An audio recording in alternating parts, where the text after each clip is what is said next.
Hare Krishna. Hare Krishna, everyone. So here we are for another edition of Bhagavatam Bites. Guy. Today we're in Canto 2, but we're starting Chapter 4, which is the process of creation. So we're slowly working through the book. Okay.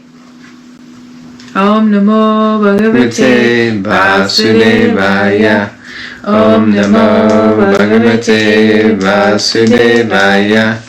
Om Namo Bhagavate Vasudevaya.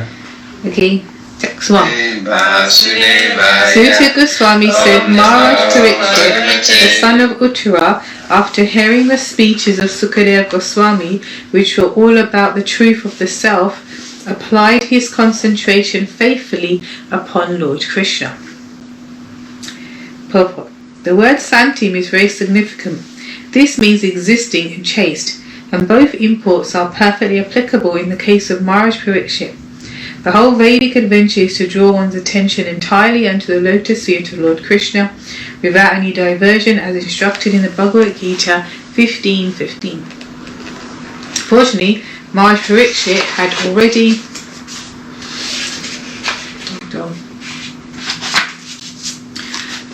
been attracted to the Lord from the very beginning of his body in the womb of his mother. In the womb of his mother, he was struck by the Brahmastra atomic bomb released by Ashwatthama. But by the grace of the Lord, he was saved from being burnt by the fiery weapon, and since then the king continuously concentrated his mind upon Lord Krishna, which made him perfectly chaste in devotional service. So by natural sequence, he was a chaste devotee of the Lord, and when he further heard from Srila Sukadeva Goswami that one should worship the Lord only and no one else, even though full of all desires or desireless, his natural affection for Krishna was strengthened. We have already discussed these topics. To become a pure devotee of Lord Krishna, two things are very much essential, namely having a chance to be born in a family of devotee and having the blessings of a bona fide spiritual master. So to become a pure devotee of Lord Krishna, two things are very much essential. Being born in a family of a devotee, that's very rare. And having the blessings of a bona fide spiritual master, also pretty rare. By the grace of Lord Krishna, Parikshit Maharaj had both opportunities. He was born in a family of such devotees as the Pandavas, and just to continue the dynasty of the Pandavas and show them special favor, the Lord specifically saved Maharaj Parikshit, who, later on, by the arrangement of the Lord, was cursed by the boy of a Brahmana and was able to get the association of such a spiritual master as Shukadeva Goswami. In the Chaitanya Charitamrita, it is said that a fortunate person, by the mercy of the spiritual master and Lord Krishna, achieves the path of devotional service. This was perfectly applicable in the case of Maharaj Parikshit. By way of being born in a family of devotees, he automatically came in touch with Krishna, and after being so contacted, he constantly remembered him. Consequently, Lord Krishna gave the king a further chance for development in devotional service by introducing him to Shukadeva Goswami, a stalwart devotee of the Lord with perfect knowledge and self-realization. And by hearing from a bona fide spiritual master, he was perfectly able to concentrate his chaste mind further upon Lord Krishna as a matter of course. So, two essentials I mentioned in becoming a devotee. So this is really important, and we see that Maharaj Parikshit was blessed by both of them. Interestingly enough, he was born in the family, but coming in contact with the pure devotee spiritual master, the bona fide spiritual master, only happened at the end of his life, which means he had to wait a long time for getting the opportunity to associate with the pure devotee. But nevertheless, he got that pure association and achieved perfection like that. Any thoughts? Yes. When the student is ready, the master will come. Very nice. Okay. Text 2. Maharaj Parikshit, as a result of his wholehearted attraction for Lord Krishna, was able to give up all deep-rooted affection for his personal body, his wife, his children, his palace, his animals like horses and elephants, his treasury house, his friends and relatives, and his undisputed kingdom. Purport. To become liberated means to become free from Dehatma Buddhi, the illusory attachment for personal bodily coverings and everything connected with the body, namely wife, children, and all other entanglements. One selects a wife for bodily comforts, and the result is children. For wife and children, one requires a dwelling place, and as such a residential house is also necessary. Animals like horses, elephants, cows, and dogs are all household animals, and a householder has to keep them as household paraphernalia. In the modern civilization, the horses and elephants have been replaced by cars and conveniences with considerable horsepower. Conveyances. Conveyances. The conveniences. But yeah. But it is convenient, isn't it? Yeah. To maintain all the household affairs, one has to increase the bank balance and be careful about the treasury house. And in order to display the opulence of material assets, one has to keep good relations with friends and relatives, as well as become very careful about maintaining the status quo. This is called the material civilization of material attachment. Was that the end of the paragraph? So it's a nice outline of progress of material life, from desire to wife to animals, and then the goal, which is not to be attached to them or to renounce them, which we'll hear more about. So this is called material devotion for Lord Krishna. Devotion for Lord Krishna means negation of all material attachments as detailed above. Devotion to Lord Krishna means negation of all material attachments as detailed above.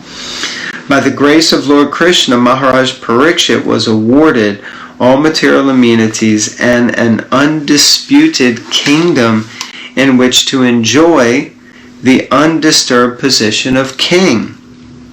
But by the grace of the Lord, he was able to give up all connections with material attachment. That is the position of a pure devotee. Maharaj Parikshit, due to his natural affection for Lord Krishna, as a devotee of the Lord, was always executing his royal duties on behalf of the Lord, and as a responsible king of the world, he was always careful to see that the influence of Kali would not enter his kingdom. A devotee of the Lord never thinks of his household paraphernalia as his own, but surrenders everything for the service of the Lord. Thereby, living entities under a devotee's care get the opportunity for God realization by the management of a devotee master. What does that last sentence mean? Thereby, living entities under a devotee's care get the opportunity for God realization by the management of a devotee master. Is that talking about the animals and stuff like that, I guess? Interesting, therefore.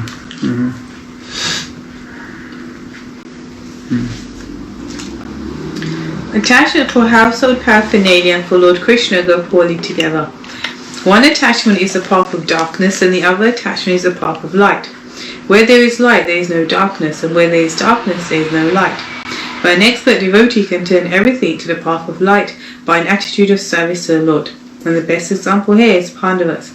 Maharaj Yudhishthira and householders like him can turn everything to light by dovetailing so-called material assets in the service of the Lord. But one who is not trained or is unable to turn everything to the service of the Lord, Nirbandha Krishna Sambandhe, must give up all material connections before he can be fit to hear and chant the glories of the Lord. In other words, one who, like Maharaj Parikshit, has seriously heard Srimad Bhagavatam for even one day from a fit personality like Sukadeva Goswami, may be able to lose all affinity for material things. There is no utility simply in imitating Maharaj Parikshit and hearing Bhagavatam from professional men even for 700 years. To take Srimad Bhagavatam as a means of maintaining family expenditure is the grossest type of nama aparad at the lotus feet of the Lord. Sarva subha kriya samya api pramada. So it seems to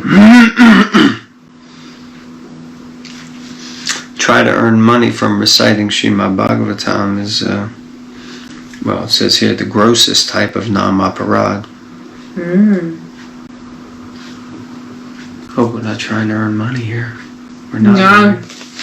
Okay. So, we're just trying to share Bhagavatam while we're reading and hopefully trying to inspire others to also read.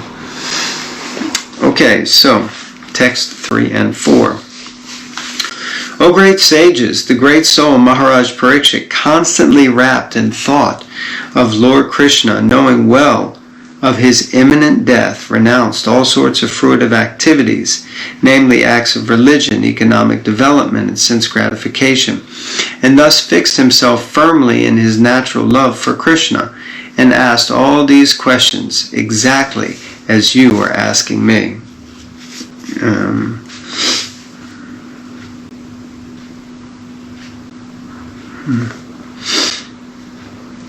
The three activities of religion, economic development, and sense gratification are generally attractive for conditioned souls struggling for existence in the material world. Such regulated activities prescribed in the Vedas are called the karmakandya conception of life, and householders are generally recommended to follow the rules just to enjoy material prosperity both in this life and in the next. Most people are attracted by such activities. Even in the activities of their modern godless civilization, people are more concerned with economic development and sense gratification without religious sentiments.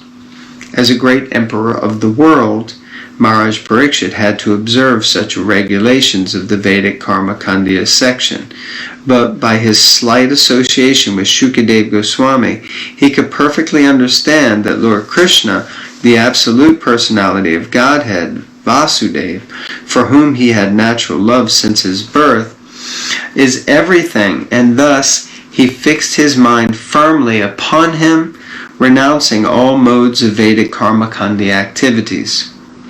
This perfectional stage is attained by a Gyani after many, many births. The Gyanis, or the empiric philosophers endeavoring for liberation, are thousands of times better than the fruitive workers, and out of hundreds of thousands of such Gyanis, one is liberated factually. And out of hundreds of thousands of such liberated persons, even one person is rarely found who can firmly fix his mind unto the lotus feet of Lord Sri Krishna, as declared by the Lord himself in the Bhagavad Gita 7:19. Maharaj Parikshit is specifically qualified with the word Mahamanaha, which puts him on an equal level with the Mahatmas described in the Bhagavad Gita. In the later age also there have been many Mahatmas of this type, and they also gave up all Karmakandya conceptions of life solely and wholly depending on the Supreme Personality of Godhead, Krishna. Lord Chaitanya, who is Lord Krishna himself, taught us in his Shikshastika 8, Ashishava pararitam pinoshtamam, adarshana marmahatam karotava, yata tatava vidato lampato, mat pranatnatastusa eva naparaha. Lord Sri Krishna, who is the lover of many devotees, women, may embrace this fully surrendered maidservant, or may trample me with his feet, or he may render me broken-hearted by not being present before me for a long duration of time. But still, he is nothing less than the absolute Lord of my heart. What a nice translation, alternative translation for that. Much more, yeah, much, very much more, say personal, but intimate. Srila Rupa Goswami spoke thus. O Lord of the poor, do what you like with me, give me either mercy or punishment. But in this world I have nothing to look to except your lordship. The Chakata bird always prays for the cloud, regardless of whether it showers rain or throws a thunderbolt.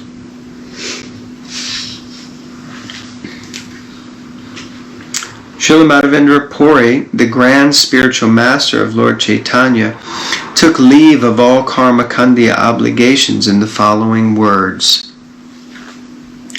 Sanjavandana Bhadramastu Bhavato Bo Snana Tubhyam Namo Bodeva Pitaras Cha Tarpana Vidao Naham Shama Shamayatam Yatra Kapi Nishadya Yadava Kulat Tamasya Kamsadvishaha Smaram Smaram Agam Harami Tadalam Manye Kim Anyename.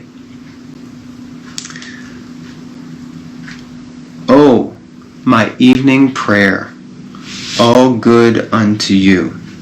O my morning bath, I bid you goodbye. O demigods and forefathers, please excuse me. I am unable to perform any more offerings for your pleasure. Now I have decided to free myself from all reactions to sins simply by remembering anywhere and everywhere the great descendant of Yadu and the great enemy of Kamsa, Lord Krishna. I think that this is sufficient for me, so what is the use of further endeavors?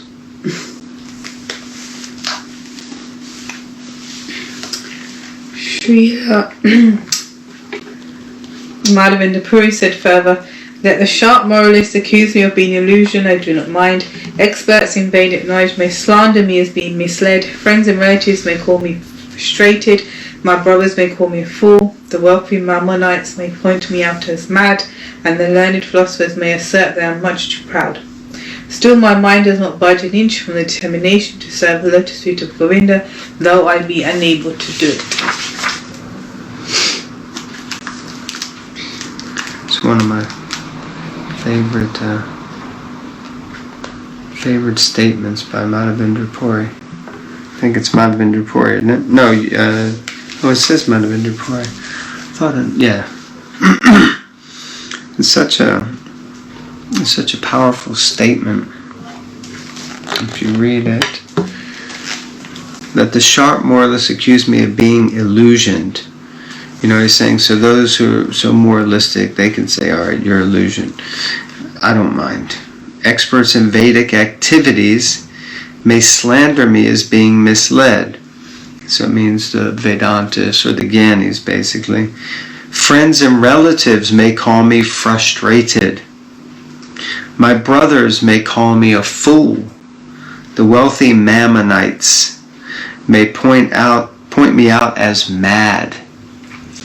And the learned philosophers may assert that I am much too proud.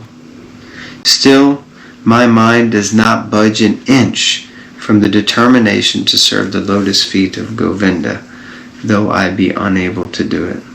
And I just think that's so beautiful.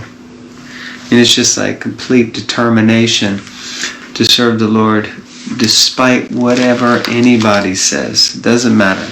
As much criticism as you want to offer, I'm still going to learn to serve the Lord. Should I read next?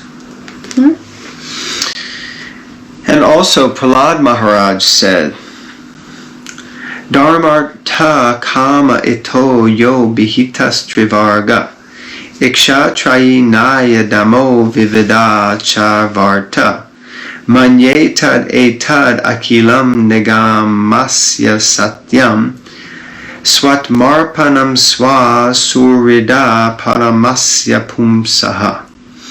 Religion, economic development, and sense gratification are celebrated as three means of attaining the path of salvation. Of these, iksha, trayi, especially, i.e. knowledge of the self, knowledge of fruitive acts, and logic, and also politics and economics, are different means of livelihood. All these are different subjects of Vedic education, and therefore I consider them temporary engagements. On the other hand, surrendering unto the Supreme Lord Vishnu is a factual gain in life, and I consider it the ultimate truth. Bhagavatam 7.6.26. Mine's got you the whole matter. The whole matter is concluded in the Bhagavad Gita as Vyava Sayatmika Buddhi, or the absolute path of perfection. Sri Baladev Vidyabhushan, a great Vaishnava scholar, defines this as Bhagavat Archana Rupaika Nishkam Kamave Vishuddha Shita. Accepting transcendental loving service to the Lord as a prime duty, free from fruit reaction. So Maharaj Parikshit was perfectly right when he firmly accepted the lotus feet of Lord Krishna, renouncing all karma khandya conceptions of life. Any thoughts or comments? No.